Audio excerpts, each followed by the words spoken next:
Hey guys, welcome back to the series of cost and management audit. In last video, we have studied the rule number 1, 2 and 3. Now we are studying and revising the rule number 3, and with that we will study the rule number 4 also. So in rule number 3, every domestic company including foreign company has to maintain the cost record.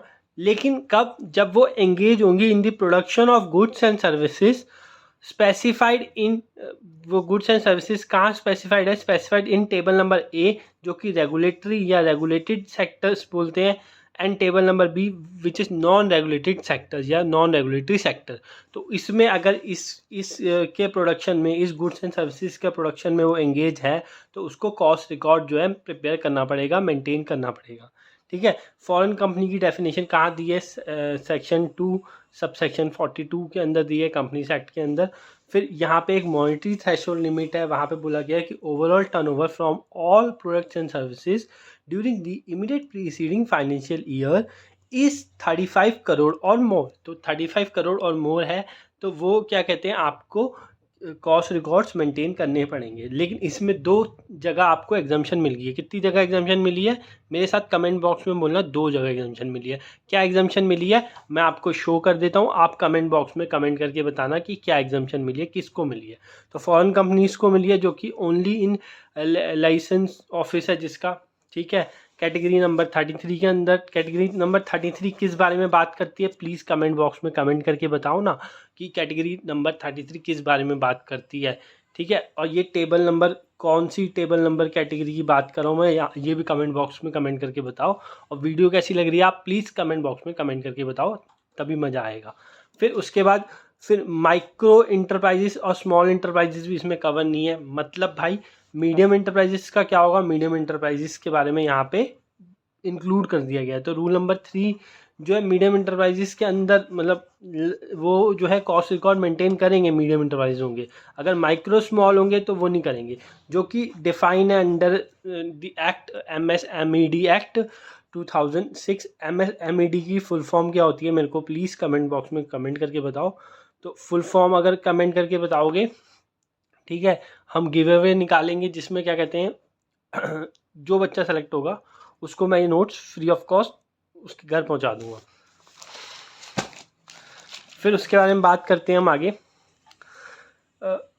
यहाँ पे manufacturing and service enterprises, manufacturing and services enterprises, मतलब आगे हम इस बारे में बात करें कि कौन सी कंपनी माइक्रो है, कौन सी कंपनी स्मॉल है, कौन सी कंपनी मीडियम इंटरप्राइजेस है.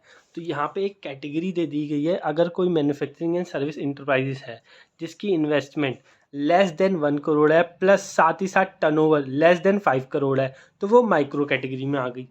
स्मॉल कैटेगरी में कौन आएगी? जिसकी इन्वेस्टमेंट लेस देन 10 करोड़ है plus turnover less than 50 crore है तो वो स्मॉल कैटेगरी में आ गई. मीडियम कैटेगरी में कौन आएगी? जिसकी इन्वेस्टमेंट जो है लेस देन 50 करोड़ है प्लस टर्नओवर जो है लेस देन 250 करोड़. तो 250 करोड़ से अगर कम है तो आप मीडियम कैटेगरी में आ गए. और मीडियम कैटेगरी में आप आ गए तो आप एग्जाम्प्ट नहीं हो, आपको रूल 3 अप्लाई होता है, आपको कॉस्ट रिकॉर्ड मेंटेन करने पड़ेंगे. टर्नओवर में सभी तरह की टर्नओवर ले जाएगी यहाँ पे, यहाँ तक कि स्क्रैप सेल की को भी इंक्लूड करा गया. टर्नओवर इंक्लूड स्क्रैप सेल, यहाँ पे मैंने नोट्स में भी डाल दिया है तो आप पढ़ सकते हो. Gross turnover excluding the duties and taxes, अगर हम कुछ पे कर रहे हैं उसको हम एक्सक्लूड कर देंगे from the supply of goods and services during the financial year. यहाँ पे ड्यूरिंग द फाइनेंशियल ईयर है. फिर any turnover from job work, loan licences, operations, exports, benefits to receive, अगर ऐसे कोई टर्नओवर है एक्सपोर्ट्स वाली, ये सब टर्नओवर इसमें आ जाएगी टर्नओवर की डेफिनेशन में. फिर उसके बाद यहाँ तक कि ट्रेडिंग जो टर्नओवर है हमारी वो भी इसमें इंक्लूड है. फिर उसके बाद लेकिन हमें हाउएवर जो कॉस्ट रिकॉर्ड है फॉर स्क्रैप पर्पस, यहाँ पे ये रूल उस पर अप्लाई नहीं होता. स्क्रैप सेल पे हम मतलब स्क्रैप सेल के लिए हम क्या कहते हैं वो नहीं बनाते, कॉस्ट रिकॉर्ड्स नहीं बनाते. लेकिन टर्नओवर की कैटेगरी में निकालने के लिए हमें स्क्रैप सेल को भी इंक्लूड करना पड़ेगा. फिर उसके बाद आता है हमारा रूल नंबर 4. रूल नंबर 4 क्या बोलता है? रूल नंबर 4 बहुत ईजी है.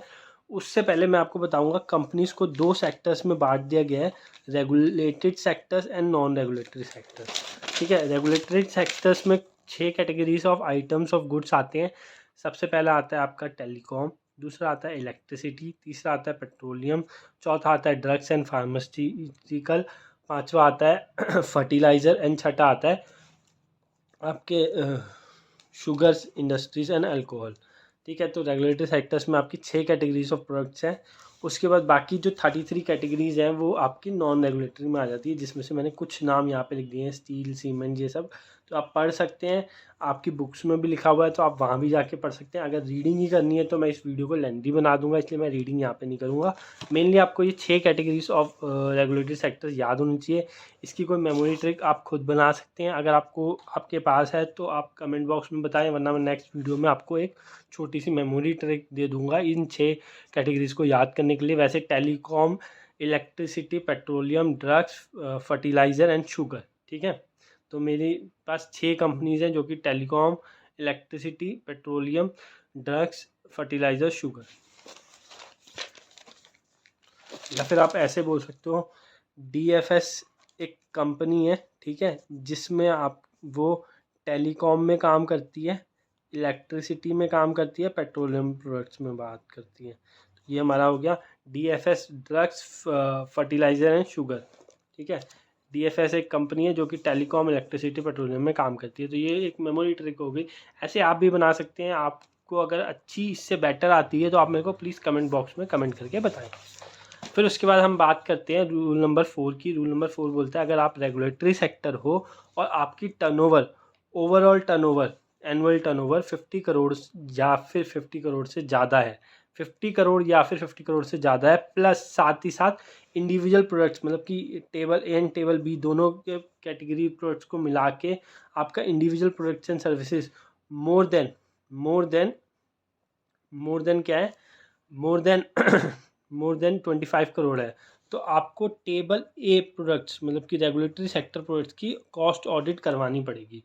कॉस्ट ऑडिट करवानी पड़ेगी आपको टेबल ए प्रोडक्ट की अगर आपका overall turnover, annual turnover 50 crore से ज़्यादा है और इंडिविजुअल प्रोडक्ट्स एंड सर्विसेज जो कि table A and table B दोनों को लिया जाता है वो जो है more than and equal to 25 crore है। ऐसी यहाँ पे बात करेगी नॉन रेगुलेटरी सेक्टर की, जिसमें ओवरऑल टर्नओवर अगर आपकी 100 करोड़ से ज़्यादा है, 100 करोड़ से ज़्यादा है या फिर उसके इक्वल है, प्लस साथ के साथ इंडिविजुअल प्रोडक्ट्स एंड सर्विसेज से आपकी जो टर्नओवर है वो more than and equal to 35 crore है, तो आपको क्या करना पड़ेगा, टेबल बी के लिए आपको ऑडिट करवानी पड़ेगी, कॉस्ट ऑडिट करवानी पड़ेगी। ठीक है, यहाँ पे कॉस्ट ऑडिट की बात करेगी, कॉस्ट रिकॉर्ड्स की कहाँ बात करते हैं, रूल नंबर कौन सा रूल है कॉस्ट रिकॉर्ड्स के लिए, जाके कमेंट बॉक्स में कमेंट करके बताएं।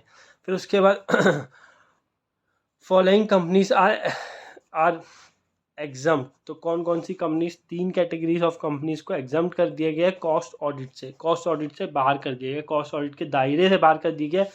इसका मतलब ये नहीं है कि ये कॉस्ट रिकॉर्ड नहीं बनाएंगे, कॉस्ट रिकॉर्ड्स तो मेंटेन करने पड़ेंगे, लेकिन कॉस्ट रिकॉर्ड तो करो लेकिन कॉस्ट ऑडिट मत करो, ये बोला है यहाँ पे। तो कॉस्ट ऑडिट कौन कौन नहीं करवाएगा, the companies whose revenue from the export in foreign exchange is more than 75% of the total revenue, companies operating from SEZ special economic zone में ऑपरेट कर रही है कंपनी, तो उसको कॉस्ट ऑडिट मेंटेन करने की जरूरत नहीं है। फिर company engage in generating of electricity from captive consumption through captive generation plant, तो ये क्या कर रही है, कैपेटिव कंजप्शन से वो क्या कर रही है, इलेक्ट्रिसिटी जनरेट कर रही है। ठीक है, कैपेटिव कंजप्शन से इलेक्ट्रिसिटी जनरेट कर रही है थ्रू कैपेटिव जनरेशन प्लांट। ठीक है, तो उस केस में उसको क्या करना पड़ेगा, कॉस्ट ऑडिट मेंटेन करने की ज़रूरत नहीं है। तो यहाँ पे 3 कैटेगरीज में कॉस्ट ऑडिट मेंटेन करने की ज़रूरत नहीं है। एक तो फॉरेन कंपनी जिसका मतलब वो कंपनी जो एक्सपोर्ट करती है फॉरेन एक्सचेंज में, ठीक है, जिसका टोटल रेवेन्यू मोर देन 75% है, और SEZ है वो, और इलेक्ट्रिसिटी जनरेट कर रही है फ्रॉम कैपेटिव कंजम्पशन। तो यहाँ पे रूल नंबर 4 के अंदर सेम चीज़ लिखी गई है, तो आप देख सकते हैं रूल नंबर 4 के अंदर क्या लिखा गया है। एक बार इसको रीड कर लेना, अगर कुछ चीज़ समझ ना आए तो हम नेक्स्ट वीडियो में बात करेंगे। रूल नंबर 5 जो है मैं नेक्स्ट वीडियो में बात करने वाला हूँ। रूल नंबर 5 थोड़ा सा बड़ा है, फिर उसके बाद हम रूल नंबर 6 में चलेंगे। ऐसे करते करते हम सीरीज़ को पूरा करेंगे। होप सो आपको ये सीरीज़ पसंद आई हो। Thank you so much and have a nice day.